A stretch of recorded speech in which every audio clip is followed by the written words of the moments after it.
उन्होंने आखिरी दिनों में ट्रांसफ़र बहुत के, ज़मीनें भी बांटी और सारे ऐसे काम किए जो उनको नहीं करने चाहिए थे।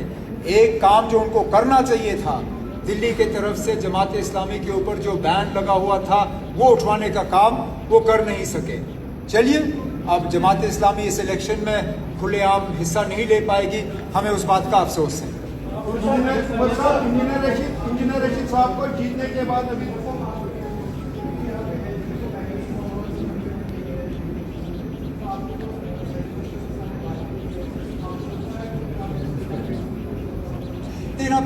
कई सारे ऐसे वादे हैं जो यूटी में भी हम इन पे काम कर सकते हैं, लेकिन जैसे पहले सवाल के जवाब में मैंने कहा, हम अगर वो अपनी मर्जी से हमें स्टेटहुड नहीं देते तो हम लड़ झगड़ के स्टेटहुड अपना वापस हासिल कर लेंगे, और वापस हासिल करने के बाद जितने हमारे वादे हैं लोगों के साथ वो हम उनको पूरा कर लेंगे।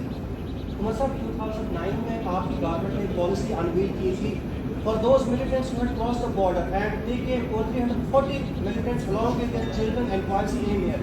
But since then they have been struggling for their citizenship rights, and they have been demanding if the government of India cannot give them citizenship rights, they should be sent back. They are in limbo. Government of India recited that offer, and they are struggling. It's a humanitarian crisis. Your manifesto, is there anything in your manifesto to offer to them? If there isn't, when government comes, it's definitely something that will be looked at. Okay, चलिए, शुक्रिया। ये जो आपने बात की है कि dialogue process पर काफी जोर दिया जाएगा कि इंडिया पाकिस्तान, लेकिन जब इंडिया कैटेगरी कह रहा है कि अब डायलॉग प्रोसेस, तब हम भी जानते हैं, आप भी जानते हो ना कि डायलॉग हमने करना नहीं है। हमने कहा we will encourage it, we will encourage it. तो आप क्या सुनना चाहते हो हमसे, क्या हम डिस्करेज करेंगे? ऑब्वियसली नॉट ना। हम हमेशा से बातचीत के हक में रहे हैं, आगे भी बातचीत के हक में रहेंगे। As a responsible political party, should we be in government, we will do everything in our power to encourage that dialogue. Yeah, we will encourage a dialogue between the two countries. What is wrong with that? What is wrong in encouraging a dialogue? देखिए ना, अटल बिहारी वाजपेयी साहब ने क्या कहा? कहा हम दोस्त बदल सकते हैं, पड़ोसी बदल नहीं सकते।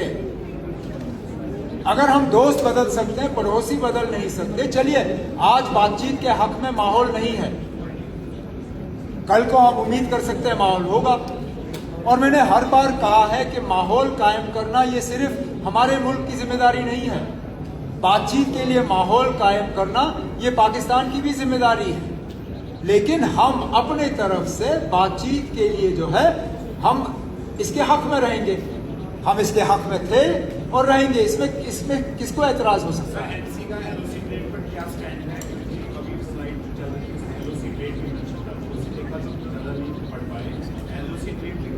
हम उसको दोबारा कायम,